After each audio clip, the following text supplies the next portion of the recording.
Welcome back, everyone. Sheepdog Smokey here, and let's dive right in. Unions keep deducting dues without consent, teachers say. Just a few weeks before school let out last May, unexpected visitors showed up in Bethany Mendez's classroom. They didn't come to discuss the nuts and bolts of education or the work the teacher was doing to assist young students with learning disabilities. Instead, the visitors wanted to know why she was leaving the teachers' union, and if she fully understood the ramifications of resigning her membership. This made me very angry and upset to actually have them come by my classroom during instructional time during the day, Mendez told the Daily Signal in an interview. I thought the meeting was regarding a student who might have to go into one of my classes, but these were union representatives who showed up in my classroom to question me as to why I was leaving the union. Mendez teaches elementary school students with learning disabilities in California's Fremont Unified School District. Since she had her own bouts with dyslexia when she was roughly the same age as her students, Mendez explains, she became motivated to become a teacher and devote herself to assisting children who require specialized instruction. For union officials to interrupt her instructional time, Mendez thought, was inappropriate and overly intrusive. I struggled with dyslexia when I was little, and that was due to a vision problem, Mendez, 35, said. But I was able to have surgery to fix it. For a lot of these kids, it's a brain wiring issue, and it involves how their brain interprets visual information. My goal is to help children learn and to avoid the embarrassment of not being able to read in the third and fourth grades. I'm passionate about helping kids to bridge that gap. It would be fine to have a friendly conversation outside of class, but to actually have two people come to my class while I was teaching and ask these questions, I thought was a little offensive, she said. They asked if I knew what I was doing and if I knew what I would be giving up. My answer is I think everyone should have a choice to either opt in or out of joining the union.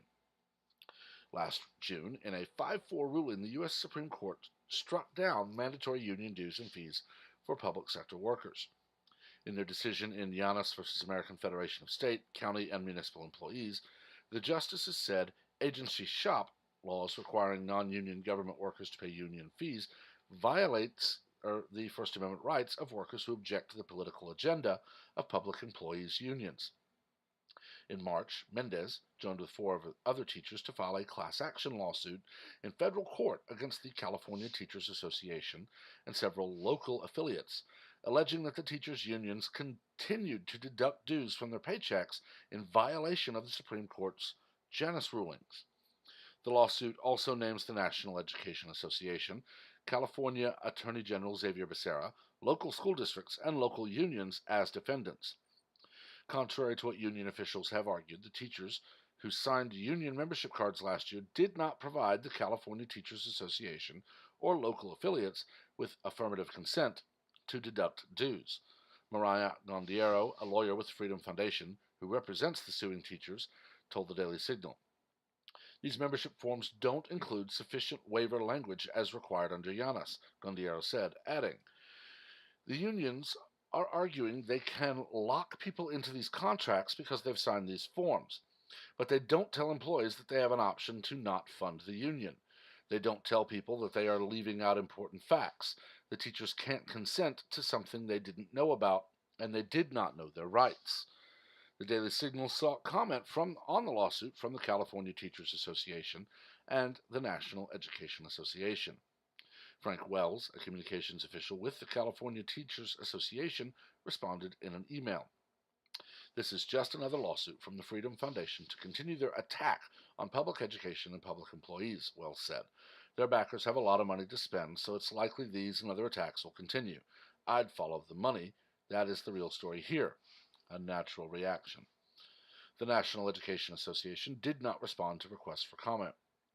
The Daily Signal also sought comment on the lawsuit and specific allegations from two local unions, the Fremont Unified District Teachers Association and the Hayward Education Association, by phone and email.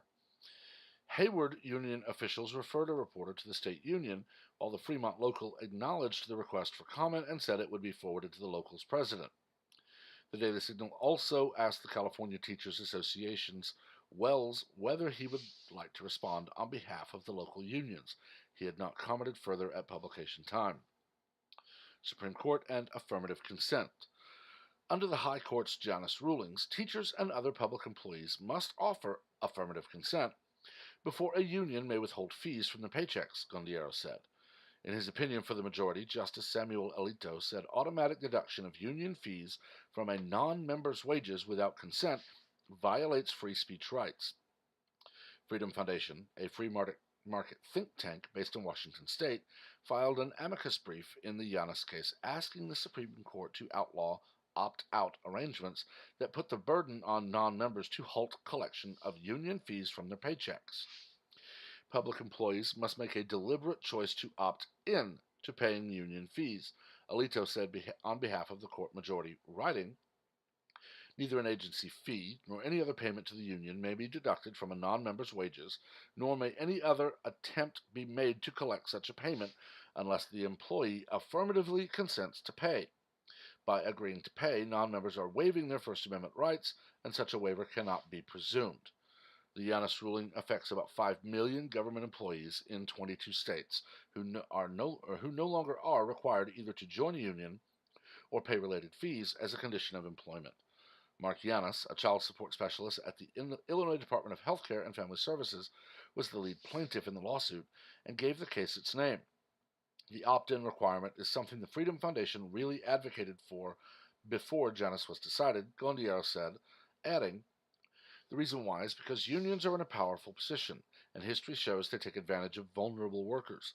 So we wanted to make sure that the court put the burden on these powerful entities to obtain workers' affirmative consent, because if we didn't, then they would just have taken advantage of workers, which they have done in the past. What's remarkable is that even with the burden being put on the unions, they are still trying to circumvent the law." All about Janus. "I didn't know anything about the Janus case and didn't know that it was a possibility," Mendez said. "I also didn't understand why we needed to reconfirm membership. The forms didn't make sense to me because the dues already came out of our paychecks. But now I see this was all about Janus." Union officials eventually persuaded Mendez to sign the membership recommitment form, which she did on June 4, 2018, just a few days before the end of the school year and a few weeks before the High Court's Janus ruling. She had received a text from a message from a local union officials urging her to sign up until the last few days of school. "I was told we needed to stand 100% together to defeat a law that would destroy unions," Mendez said. "That's the information I got. I'm not anti-union. I think they do some good, especially in my local union. I'm pro-individual rights and pro-teacher. But what I was told was not the truth. Janus does not destroy all unions. They, union leaders, did not provide us with an opportunity for informed consent, and that's what this case is all about." Mendez says she attempted to opt out last fall from the California Teachers Association and her local union. But there was a catch. Because Mendez signed the membership recommitment form, union representatives informed the teacher that she was locked in until this coming June. The form contained fine print and a clause that said teachers could withdraw from membership only during a 30-day window beginning when they signed the form. $10 refund for political activity. Audrey Stewart, a fellow plaintiff who teaches in Hayward Unified School District, said she is familiar with the tactics unions use to keep dues and fees flowing in from teachers who prefer not to be members. Stewart said she also had a hard time believing that her union spends only about $10 a year on politics. Stewart, a teacher for 30 years, told the Daily Signal that she often has found herself in a hostile work environment because she differs with the political stance of teachers' unions on a range of issues. "I don't want to pay for the union's politics," she said. "I always said they could represent me as far as employment is concerned, but they shouldn't have a place in my political life." Although unions were required to refund non-chargeable political expenditures that weren't part of the collective bargaining process even before the Janus ruling, Stewart isn't convinced the amount of her refunds measure up with what the unions actually spend on politics. "They have been issuing this $5 billed to me twice a year, and I'd have to go down to the office of my local union and pick it up because that's where they're claiming the refundable amount is spent for political purposes," Stewart said. So they are basically saying it's basically $10 a year they spend on politics. This is really a joke. This has been going on for 30 years, and I find it odd that it's never increased either. It's always a cash payment in an envelope. Stewart says she signed her membership recommitment form on May 9th, 2018, at the behest of union officials. The form said it was necessary for her and other teachers to sign to support colleagues. There was no rhyme or reason to these recommitment cards, she said. I signed it because I was told it was to support my fellow teachers, but I later told my union rep that I found this recommitment form awfully suspicious because they front-loaded this knowing this Yanis case was coming and it might not go in their favor. And they have locked these teachers in. I don't even know if this recommitment form was a legal membership document. Gondiero, the lawyer with Freedom Foundation, told the Daily Signal that the forms signed by teachers last year should not pass legal muster. What we are doing with the class action suit is we are trying to illustrate what affirmative consent looks like. We are trying to take Yanis an extra step, because apparently the unions can't abide by the law. So we want to put in plain text what type of notice they have to give workers, because they all need the direction they can get. We want in the contract that they have a right to not financially support the union, and that by signing the agreement they are waiving their First Amendment rights. If they don't include that type of language in the contract, there is no affirmative consent. Gondiero also said the unions are making it difficult for the teachers who have become aware of their rights to opt out, using restrictive window periods and other cumbersome requirements that involve writing letters to union representatives and payroll personnel saying they want to leave the union and stop automatic deduction of dues. I sent letters to the California Teachers Association and to my local, telling them that I was going to opt out, Stewart said. They wrote me back to thank me for my inquiry, but I wasn't inquiring. I was telling them I was leaving. Stewart, who teaches at both the elementary and high school levels, told the Daily Signal that strange incidents took place after she made it clear she wanted to leave the union. Her elementary classroom was ransacked several times after hours in February, Stewart said, and around this time she was also verbally attacked by a union leader walking up the path to the high school. The lead plaintiff in the teacher's lawsuit wants to make a clean break. Mendez, who is entering her 13th year as a teacher, says she had wanted to withdraw from the California Teachers Association, but until recently was content with her local union. The CTA has always misrepresented me, but I was willing to stay in the local union, she said. But after they, the local union, withheld information, misled us, and accepted poor salary and benefits in my district, I wanted out of both the state and local unions. The local unions and school districts named in the lawsuit include Fremont Unified District Teachers Association, Valley Center Palma Teachers Association, Hayward Education Association, Tustin Education Association, and the Fremont, Valley Center Palma, Hayward, and Tustin Unified School Districts. That was a lot, I'll admit. I wanted to read this entire thing, though, because this holds a kind of a special place for me. I've actually been kind of where these teachers are. Not the exact position, but similar. You see, when I was working as a substitute, I was specifically told I was not allowed to join the union because there was no guarantee I would work the minimum number of hours to be classified a teacher. I was actually rather happy with this, and so were they, until I told them I will need in writing that they will not deduct any dues from my check. They, of course, balked at this, and I said to the district personnel, I will not be subbing for a district that denies me representation but charges me for the group that would represent me if I qualified. And I walked out of the office. A day later, I received a call saying that the union rep had provided it. I went down, got it, showed it to a friend of my parents who is a lawyer. They said, this is legal. If they deduct a cent, you can sue. They never did. Granted, I was subbing 1 to 2, maybe 3 days a week, save for about a 3-week period, and this is all over 2.5 years. But you see, when I worked for a major airline, I'm not going to say which one, there are several that have offices in Dallas-Fort Worth, but I worked for a major airline as a reservations agent. And you see, Texas is a right-to-work state, meaning unions cannot be compulsory, at least not for private sector employees. Of course, government employees are different, but I was a reservation agent for a major airline. Union representatives were not allowed inside our office, but of course they could stand right by the door. I was actually hindered from getting to my station by a union rep who kept insisting that I needed to join the union. I needed to vote to join the union so that they could protect me, until I firmly looked him in the face and said, "You're about to get me fired. I'm considering this unlawful detention and unlawful imprisonment. Are you going to move, or do I call 911?" He, of course, tried to sputter something until I pulled out my phone, and then he jumped out of the way. We were being harassed by union representatives at the door. There were 2 or 3 people on my team and many others in the building who actually ended up clocking in late. And our company had a zero tolerance policy. If you had 2 or more late clock ins without a good reason, you were just fired. No, that's it.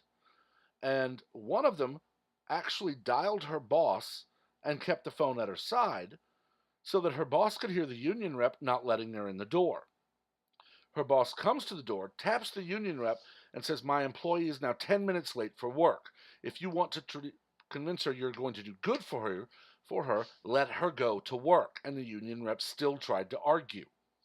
We ultimately had our building management call the police and escort them all off the property. They still lined up on the street and tried to harass us in the driveway, until, of course, one of them was told, "Move or we will start running you over. You have no right to be on our property. You're not on the sidewalk, you're on our driveway." Then we would simply turn up the radio full blast while we had to roll our window down to badge in, and that was it. A couple of them tried to grab the cars or arms, and people started screaming and laying on their horns as if they were being abducted.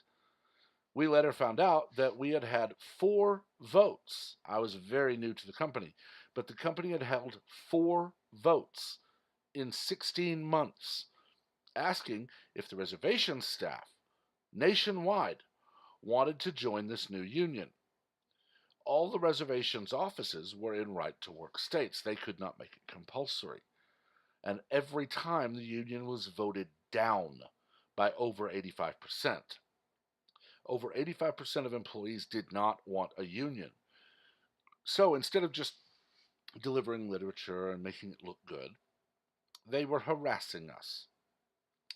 They were trying to prevent us getting to work. They were basically using this, "You'll join the union or I'll make your life miserable and I'll get you fired, and then you'll wish you'd joined the union."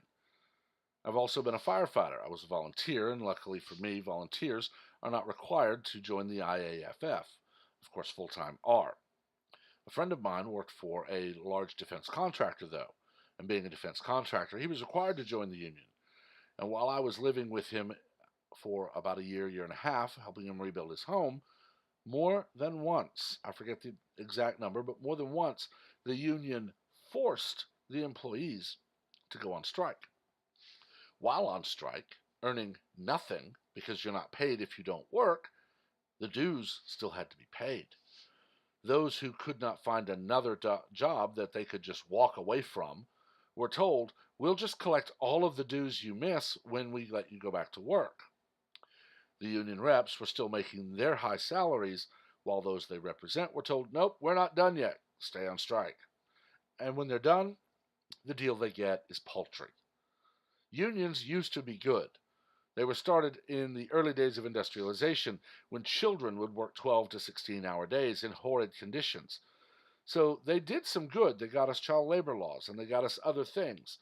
But once they got a taste for power, they started realizing, I can get a lot of money without having to do hardly any work. Look at Al Capone. The man ran unions. And while some will argue that he was misunderstood, and these people are idiots, by the way, because he's the one who gave us missing children's pictures on milk cartons. And it's because the man was conflicted and felt he needed to do some good with his life for all the bad he'd done. Or that he would send flowers to the funeral of an innocent bystander if they were killed by his thugs when killing other people. But he was still a union mobster. And if that doesn't convince you, unions are some of the most corrupt people on the planet, probably topped only by congressional and other federal Democrats. Don't know what will. But I've talked more than long enough on this one. Let me know what you think. As always, keep the comments civil. We do not learn from debate. We learn. I've done that more than once, haven't I? We do not learn from argument. We learn from debate. As always, make sure to like, comment, and share this video, as well as to subscribe and activate notifications. Until next time, everyone have a wonderful day.